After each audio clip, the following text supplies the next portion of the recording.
Bienvenidos oyentes, estamos un día más con ustedes aquí en el informativo de Radio Sefarad comentado por Jorge Queay. ¿Qué tal, Alejandro?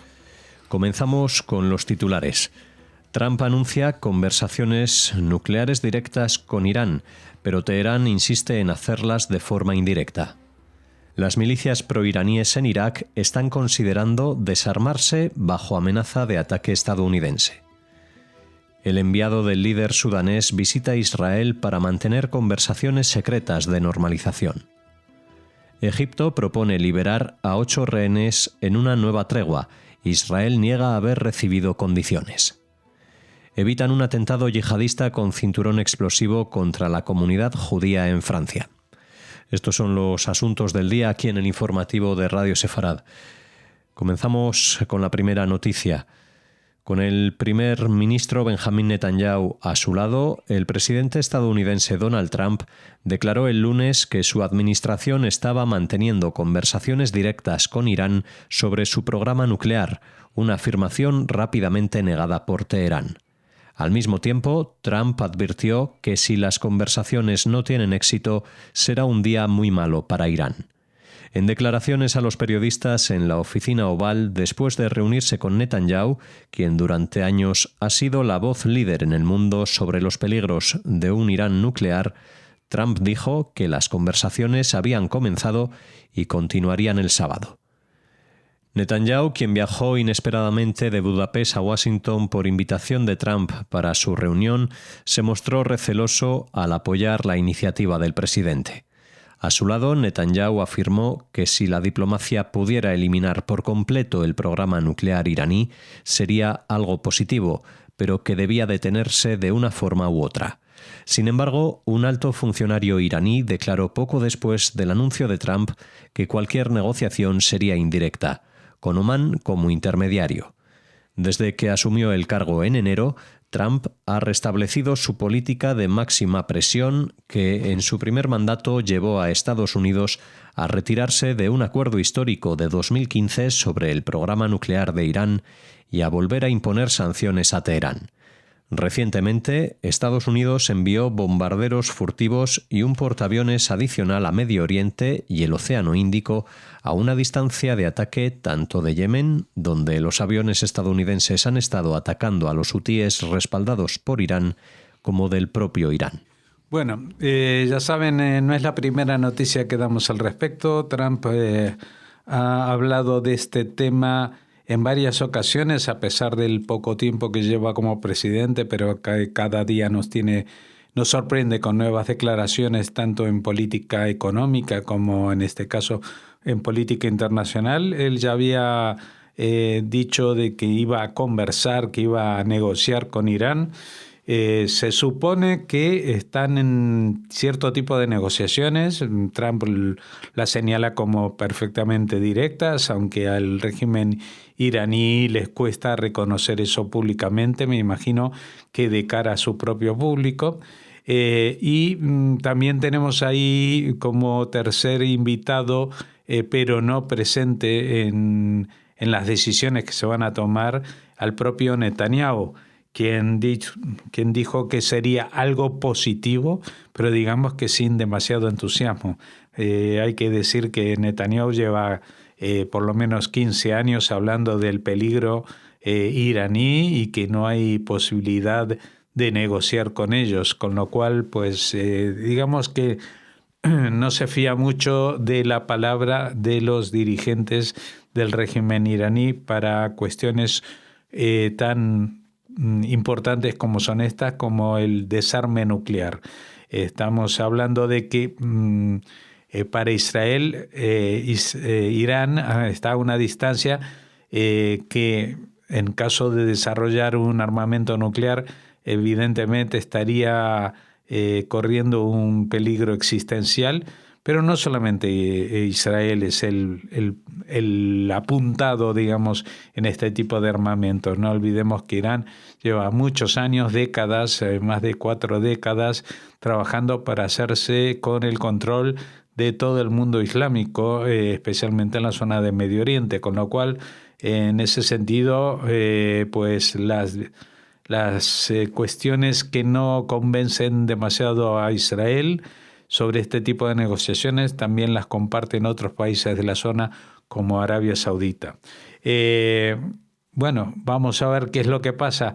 Ya estamos acostumbrados después de apenas 2 meses, pero dado el ritmo que han tomado las cosas, en que Trump hace declaraciones tremendamente poderosas, o al menos suenan así, pero que luego en la práctica pues tardan en llevarse a la práctica, ¿no? Es decir, lo hemos visto con las negociaciones respecto a la guerra de Ucrania, ahora lo estamos viendo con el tema de las cuestiones económicas que está imponiendo, los aranceles que está imponiendo a todos los países del mundo, así que vamos a ver si en el nivel de la negociación con Irán se pone así de firme para que se logre una desnuclearización de Irán, o se toman otro tipo de medidas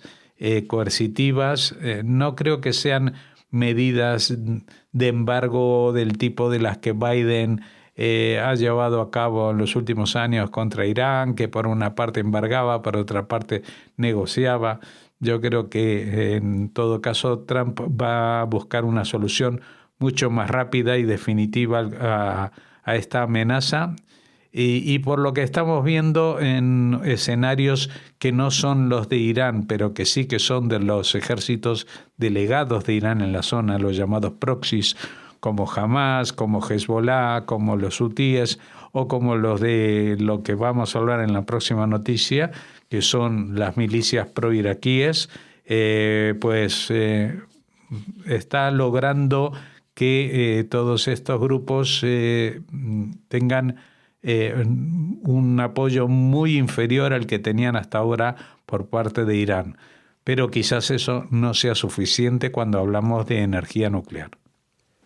Varios poderosos grupos de milicianos respaldados por Irán en Irak están preparados para desarmarse por primera vez para evitar la amenaza de una escalada del conflicto con la administración estadounidense de Trump, que advirtió a Bagdad que a menos que actuara para disolver las milicias que operan en su territorio, Estados Unidos podría atacar a los grupos desde el aire. Según ha trascendido, las discusiones entre el primer ministro iraquí y varios líderes de milicias están muy avanzadas y los grupos están inclinados a cumplir con los llamados estadounidenses al desarme.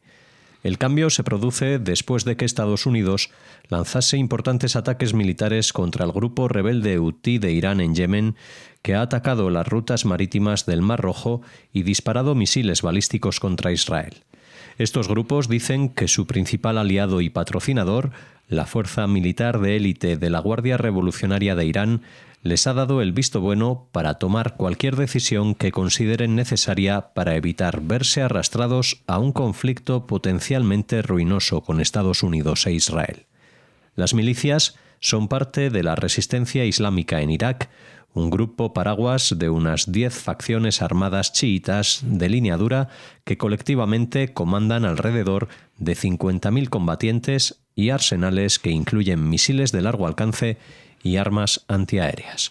Sí, estos grupos participaron durante el último año y medio en ataques contra territorio israelí, aunque nunca llegaron a provocar daños directos porque el trayecto de los misiles es bastante largo y Israel pudo interceptarlos antes de que llegaran a territorio israelí. Algunos sí que impactaron en Jordania de camino. Estamos viendo lo que comentábamos antes. Irán, de momento, no tira la toalla, no se rinde ante la poderosa Estados Unidos o Israel y dice que las negociaciones se van a hacer, pero en secreto, a través de terceros países como Omán, pero sí que está dando el visto bueno a sus proxies, lo que comentábamos antes, para que se rindan a las presiones de Estados Unidos. Ya lo hemos visto en las negociaciones que han tenido con Hezbollah en el Líbano, lo hemos visto también en parte en otros frentes. Todavía hay una cierta resistencia especialmente entre los hutíes del Yemen, pero Estados Unidos ha dejado muy claro que esos portaaviones que tiene en el Mar Rojo pues están a distancia muy cercana de la propia Teherán y que tanto de Irán como Irak podrían estar en el objetivo si no se evoluciona en la negociación para un desarme primero nuclear y segundo, supongo, también de otro tipo de amenazas existenciales contra Israel.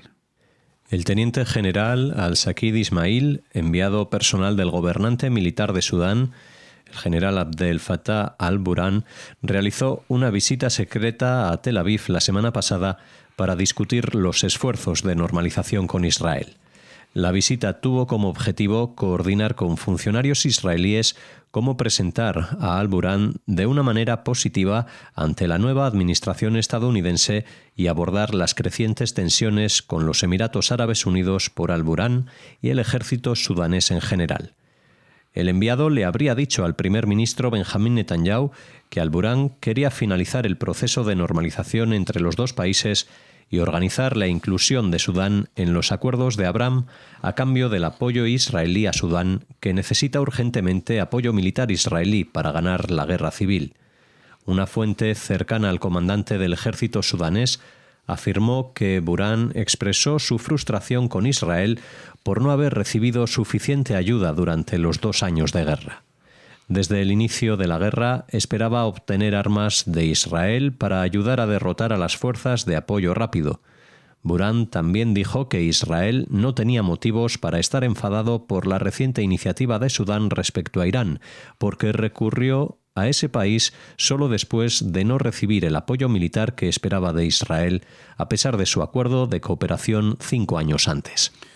Bueno, a ver, primero estamos hablando de un gobierno militar en Sudán, ¿sí? Que ha expresado hace unos 5 años esa voluntad de cambio en su relación internacional, no solamente con Israel, evidentemente, sino especialmente con Estados Unidos, que tiene, digamos, órdenes de embargo y de bloqueo hacia el régimen de Khartoum, en Sudán.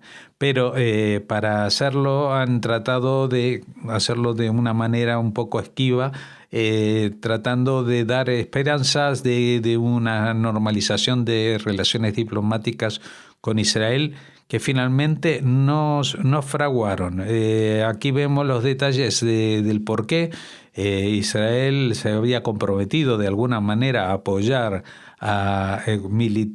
con armamento a este ejército, al ejército de Sudán, pero al parecer ellos dicen que no se ha cumplido con esa promesa. Yo no sé si se refieren a los 2 últimos años en los cuales Israel se ha visto abocada a una guerra propia por salvar su propia existencia contra los ataques de Hamas, etcétera, o que se refiere a épocas previas a eso. De todas maneras, el hecho de que se acerque y que mande a un responsable, aunque sea en una visita supuestamente secreta, en estos tiempos en que Israel todavía mantiene una situación de guerra especialmente cruenta en la Franja de Gaza, da a entender de que este régimen está bastante desesperado por una parte y bastante confiado en que Israel puede echarle una mano para acabar con sus luchas internas dentro del país y, digamos, favorecer un acercamiento hacia los Estados Unidos que permita el levantamiento de los embargos que tiene pendientes a cambio de un apoyo para sumarse a los acuerdos de Abraham. No sé exactamente si este es el mejor momento para presionar a Israel sobre una cuestión así, cuando justamente Israel está, a través de su representante máximo, el primer ministro, a la espera de ver qué es lo que hace o deja de hacer Trump de todas sus promesas. Lo hemos visto con el tema de Irán, hablando hoy, también el tema de las milicias proiraquíes. No sabemos hasta dónde llegará también el tema de los hutíes y el bloqueo del Mar Rojo. porque Trump ha dejado caer también, entre otras cosas, en comentarios que ha hecho, que esta función que ejerce vigilando el libre tránsito en el Mar Rojo, más que beneficiar a Estados Unidos, lo que está beneficiando es la llegada y el tráfico comercial hacia el continente europeo, la Unión Europea, porque es a través del Canal de Suez cuando se evita dar esa tremenda vuelta alrededor de África, que si se piensa en viajes, en trayectos hacia Estados Unidos, pues no afecta de la misma manera al tráfico naval.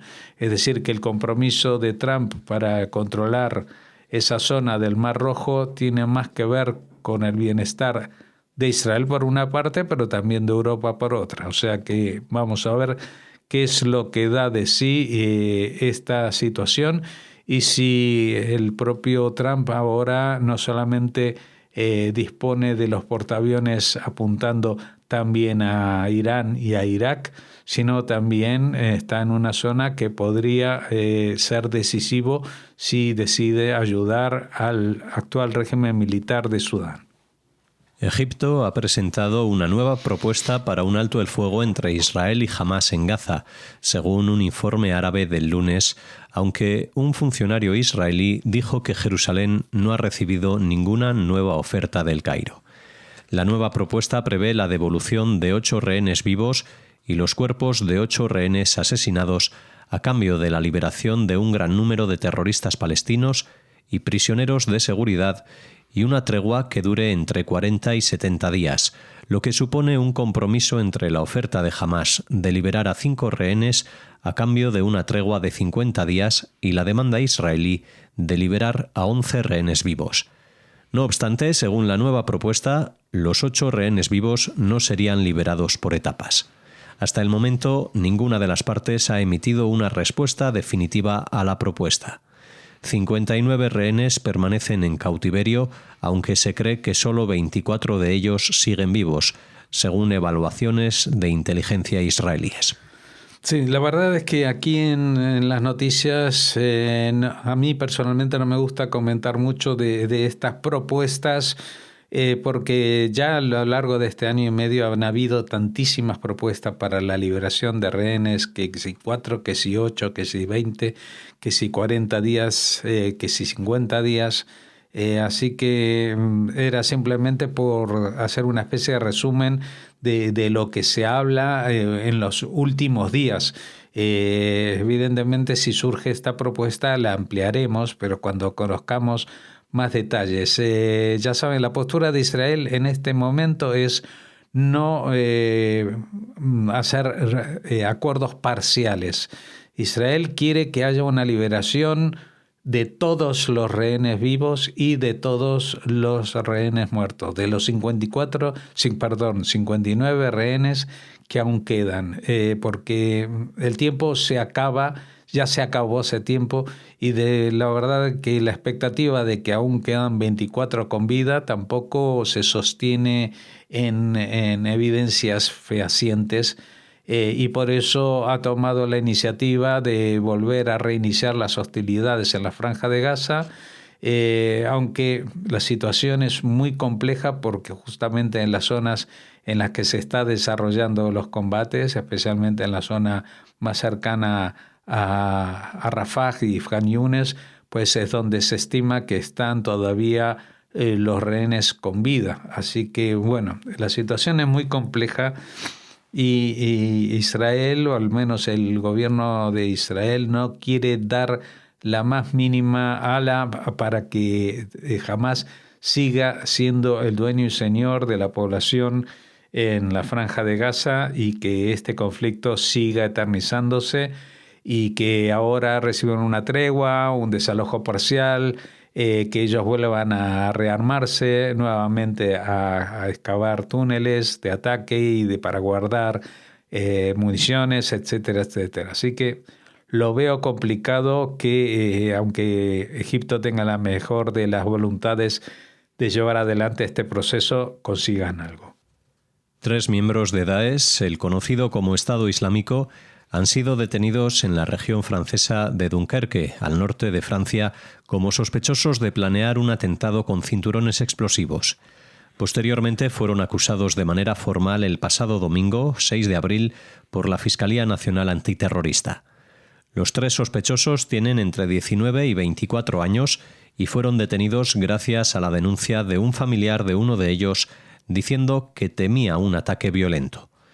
Cuando fue interceptado, el principal sospechoso, totalmente desconocido para los servicios de inteligencia, los agentes encontraron un chaleco casero con petardos conectados a un dispositivo de disparo, un cinturón explosivo con TATP, un explosivo muy común usado por yihadistas.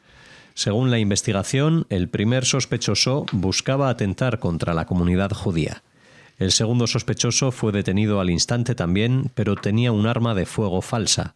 Del mismo modo ocurrió con el tercero, que era el que sabía del ataque totalmente planeado. Bueno, aquí vemos que es un ataque, por los datos que dan, con elementos bastante chapuceros, ¿no? Pero eso no es óbice para que mediante esos ataques ya en el pasado, especialmente recordemos en el último decenio, la cantidad de atentados que hubo en Europa, a veces simplemente con cuchillos, saliendo a la calle, matando gente, a veces contaban con algún tipo de arma más o menos improvisada, pero el tipo de armamento que utilicen no es lo importante aquí, sino que estaban dispuestos a cometer estos ataques. Y con una variante que es que más allá del tipo de ataques que han realizado en Europa a partir de esos años, del 2015, recordemos el ataque contra la revista Charlie Hebdo en París, etcétera. En esos casos eran ataques contra la población europea en general, pero ahora ya estaban reduciendo el círculo, centrándolos en un ataque a la comunidad judía. Nos despedimos aquí, les esperamos mañana como siempre en una próxima cita con el informativo de Radio Sefará.